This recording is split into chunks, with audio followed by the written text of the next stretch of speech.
Galeri Batik Balai Rejo menyediakan berbagai macam busana batik untuk pria dan wanita, dewasa ataupun remaja.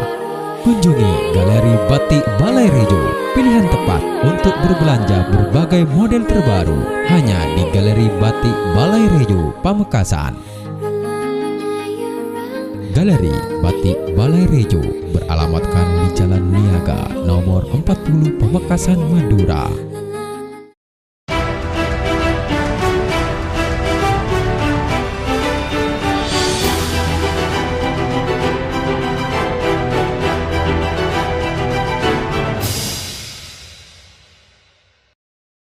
Terima kasih masih setia menemani kami dalam dialog legislatif bersama 3 orang narasumber kita, Ibu Ise dari Dinas Pertanian, Bapak Hosnan dari Komisi 2 DPRD Kabupaten Pamekasan, dan Kak Munhari Barel, seorang aktivis yang membidangi untuk ketahanan pangan. Dan saya akan beralih ke Ibu Ise ini. Ya. Ibu, sepertinya tema kita ini bersinergi sekali dengan program inti dari Presiden kita ya Bu, Iya. kemandirian pangan untuk ekonomi kerakyatan, seperti itu.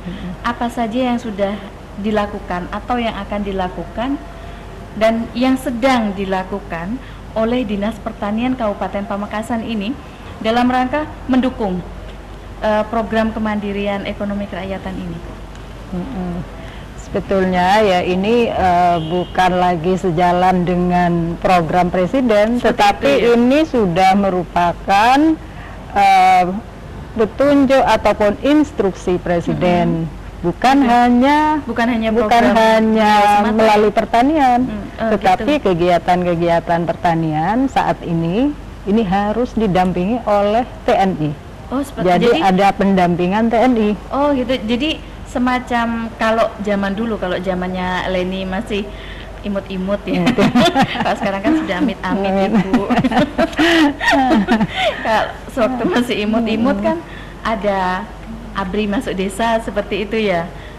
Dan mereka mendampingi untuk pengairan, untuk sawah-sawah di desa-desa itu agar pengairannya cukup, irigasi, istilahnya seperti itu. Apakah ada hubungannya seperti itu, Bu? Betul, itu sangat berhubungan sekali karena program pemerintah itu sekarang bagaimana untuk mewujudkan ketahanan pangan khususnya padi itu bisa berkelanjutan. Bagaimana bisa berswasembada jagung dan swasembada kedelai, sehingga negara kita itu sudah tidak tergantung lagi ke negara lain. Artinya diupayakan ini agar kita tidak impor lagi. Oh, seperti itu. Iya. Kalau sampai impor memalukan sekali Ibu ya. Daerah Katulistiwa. Negara subur makmur. Makanya. Terus bagaimana itu, Bu? Kemudian untuk mewujudkan program itu, ini sudah ada fakta integritas antara Menteri Pertanian dengan Kasat Angkatan Darat. Jadi, oh begitu. Iya, kemudian berarti untuk ada fakta integritas secara langsung ya? Kalau untuk di kabupaten, Dinas Pertanian, ini antara Kepala Dinas Pertanian dengan Bapak Dandim 0826. 26. Iya. Jadi kegiatan-kegiatan khususnya untuk upaya khusus peningkatan produksi padi, jagung, dan kedelai, ini semua di lapangan TNI, utamanya yang ada di desa, Babinsa, itu harus tahu berapa tambahan hari ini. Tanaman padi itu ada berapa hektar yang ditanam hari ini. Kemudian yang panen berapa, hasilnya berapa. Nah itu pun kami ya, ini setiap hari Selasa ada rapat koordinasi Antara di posko, di Kodim. Di Kodim ya? Iya, artinya yang Kodim melaporkan keadaan tanaman pada setiap hari Selasa ke Korem, kami dari Dinas Pertanian ke Dinas Pertanian Provinsi. Seperti itu ya, berarti memang ada data statistik tersendiri yang itu dikhususkan untuk hasil-hasil pertanian dan juga tentang apa yang mendukung agar pertanian di Kabupaten Pamekasan ini maksimal, seperti itu ya, Bu? Ya begitu kan, ini artinya Babinsa itu di lapangan membantu penyuluh bagaimana agar para petani itu melaksanakan sesuai dengan rekomendasi. Contohnya, yang biasa tanam asal-asalan, bagaimana sekarang bisa penanamannya diatur dengan sistem jajar legowo. Artinya tanaman itu diatur, kemudian pupuknya biar tepat waktu, tepat jenis, tepat jumlah. Kemudian bagaimana untuk pemeliharaan, artinya pengamatan untuk berikutnya sampai berhasil. Seperti itu ya. Jadi kami itu di Pamekasan untuk mulai Oktober 2014 sampai dengan Maret 2015 itu ditargetkan seluas tanaman padi 25.126 hektar. Seperti itu. Ya, Tadi kan Ibu sempat menyebutkan jagung, kedelai, kedelai, padi, jagung, kedelai. 3 itu saja. Iya. Kenapa hanya 3 itu saja? Padahal kan masyarakat ini banyak mereka yang kadang tidak menanam jagung atau kedelai, mereka menanam umbi-umbian. Apakah itu tidak termasuk dalam pokok pangan yang diprogramkan oleh pemerintah? Sementara ini masih terfokus ketiga, karena itu untuk makanan pokok kan itu kan masih belum ada impor makanan. ubi. Makanan pokok secara umum ya. Iya. Oke, ini saya beralih ke Pak Hosnan ini. Tadi Bu Ise sempat menyebutkan tentang kerjasama antara Dandim 0826 dengan kedinasan, dan mereka setiap hari Selasa ya Bu ya, setiap hari Selasa mengadakan pertemuan di posko. Untuk legislatif sendiri bagaimana ini? Kalau saya ditanya pendapat terkait ini ya menurut saya bagus sekali gitu. Artinya pihak-pihak di sektor pertanian ini mendapat tambahan tenaga berlipat ya. Seperti itu ya.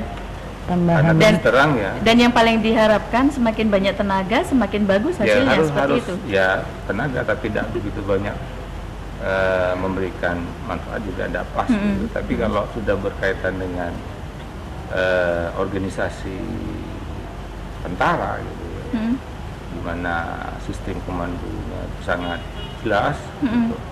Kemudian organisasinya itu rapi gitu. Dan kedisiplinannya dalam mengerjakan tugas juga memang sudah terbukti seperti itu ya. Dalam bentuk apapun kegiatan dilakukan, entah itu turun langsung ke lapangan maupun juga membantu di sektor pengawasan, termasuk juga menjadi pionir lah di tengah-tengah masyarakat. Kalau dilihat dari sosoknya ya secara organisasi, saya sangat optimis lah, keinginan salah satu jalan perubahan Jokowi untuk kemandirian pangan ini terwujud gitu. Kalau masalah visi dan misi dari masing-masing pejabat, mulai dari tingkat bupati, gubernur, kementerian sampai ke bupati, arahnya memang sama gitu. Bagaimana kita itu bisa mandiri secara pangan. Secara pangan. Walau sampai saat ini, iya, karena kan kemandirian kan belum gitu loh. Pada beberapa tahun yang lalu bahkan Indonesia sempat menjadi pengekspor karena seperti itu kan. Ya itulah. Jadi di satu sisi kita sebenarnya sebagai sebuah negara punya kelebihan. Dalam bisnis itu ada comparative advantage ya. Kelebihan komparatif dibandingkan negara lain. Tapi di sisi lain kita masih mengimpor. Nah, ini yang tidak klop. Ada sesuatu itu yang harus dipertanyakan. Ada sesuatu yang salah dalam cara kita itu memanage persoalan ini. Apa itu yang salah faktor SDM? Ini SDM sudah ada support sekarang dari TNI. Itu betul, itu sangat mendukung, akan sangat mendukung sekali. Salah satu contoh misalnya, saya ke bawah sudah bawa nama TNI ketika ada persoalan distribusi pupuk. Sudah mulai ya? Karena terus terang begitu TNI ini juga membantu di dalam distribusi pupuk, ini punya kekuatan yang berbeda gitu. Dan saya berharap pada periode yang akan datang di musim tanam ini persoalan pupuk tidak muncul lagi. Gitu. Karena terus terang ya, kalau Dewan sih secara organisasi kita hanya 10 orang di komisi gitu. Mengawasi 13 kecamatan gitu. Berarti jadi ya, dibagi-bagi kita ini terus terang pengawasan di sisi kebijakan, tapi kadang-kadang kita harus turun pengawasan di sisi realisasi di lapangan, termasuk distribusi buku ini. Apakah Komisi 2 juga mengawasi yang kita sebut tadi sebagai sistematik atau statistik, data statistik dari hasil pertanian itu sendiri? Ya kalau secara secara concern terpusat ya, enggak, kita cuma secara garis besar ada peningkatan atau tidak. Kemudian dalam artian dari tahun ke tahun itu ada program-program yang harus dilakukan oleh pemerintah. Misalnya dalam rangka menyediakan ketersediaan air untuk pertanian. Di situ kan ada langkah-langkah yang harus kita lakukan. Apakah dengan cara misalnya membuat embung gitu, melakukan pengeboran air bawah tanah, atau juga dibantu dengan dinas yang lain, misalnya perkebunan kehutanan untuk menghijaukan daerah hilir sehingga air itu bisa termanfaatkan. Resapannya ya, itu juga bisa lebih banyak faktor. Bisa atau kalau memang boleh saya seperti tambah itu. sekarang ya, kita sebenarnya banyak lahan yang non produktif. Lahan non produktif ini mungkin bagi orang yang tidak memiliki nilai. Iya. Tapi kalau itu disatukan, digerakkan secara bersama-sama, itu akan memberikan hasil yang signifikan terkait dengan program ketahanan pangan ini. Berkaitan dengan lahan yang non produktif ya, yang Pak Hosnan anggap non produktif, yang menurut pemilik itu mungkin tidak bernilai. Apakah pernah ini dari legislatif sendiri mengusulkan kepada pemerintah agar memberikan masukan kepada pemilik lahan tersebut agar lebih bisa dimanfaatkan, mungkin secara juga secara formal memang belum, tapi secara secara di luar urusan formal kita sudah menyarankan agar bagaimana pemerintah memulai dengan cara di satu kawasan tertentu, misalnya kelurahan, melakukan proses pendataan terhadap lahan-lahan non produktif ini, mendatangi para pemilik, kemudian meminta izin agar bisa ditanami gitu, untuk tanaman-tanaman yang bisa dipanen secara langsung, artinya tidak membutuhkan waktu yang lama, karena khawatir lahan itu bisa akan dimanfaatkan untuk kebutuhan yang lain. Seperti itu. Nah ya, kita cobalah nanti satu lahan, misalnya satu kawasan, satu kelurahan, tidak usah jauh-jauh, misalnya ditanami pisang saja gitu. Dengan ukuran 200 meter persegi bisa berapa pohon coba Bu Sri? Anggap saja sampai 30 sampai 50 pohon gitu. Untuk pohon pisang itu sebenarnya kan tidak berat, ditanam, tinggal kita misalnya sekali-sekali menyiangi gitu. Menyiangi terus 6 bulan itu sudah berbuah. Nah, setelah berbuah tinggal menunggu satunya lagi berbuah lagi, tinggal ya itu aja. Nah, dan kita tahu sekarang harga pisang kan lumayan bagus gitu. Nah ini kalau dimanfaatkan akan memberi nilai tambah ekonomi kepada masyarakat gitu. Dan ya paling tidak arahnya untuk ketahanan pangan bisa terwujud lah gitu. Bu Ise, kembali lagi ke Bu Ise ini. Ada yang pengen saya tanyakan. Tadi kan Ibu sempat setiap hari Selasa mengadakan pertemuan di posko seperti itu. Siapa saja yang menghadiri pertemuan itu, Bu? Tapi jangan dijawab dulu ya. Dan berkaitan dengan pertanyaan saya tadi, siapa saja yang diundang di posko bersama Dinas Pertanian itu, kita akan kembali lagi setelah yang satu ini.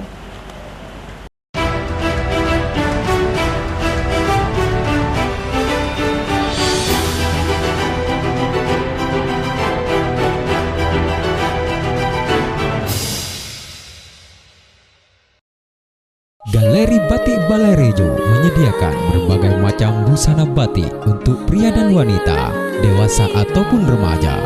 Kunjungi Galeri Batik Balai Rejo, pilihan tepat untuk berbelanja berbagai model terbaru hanya di Galeri Batik Balai Rejo, Pamekasan. Galeri Batik Balai Rejo beralamatkan di Jalan Niaga nomor 40 Pamekasan, Madura.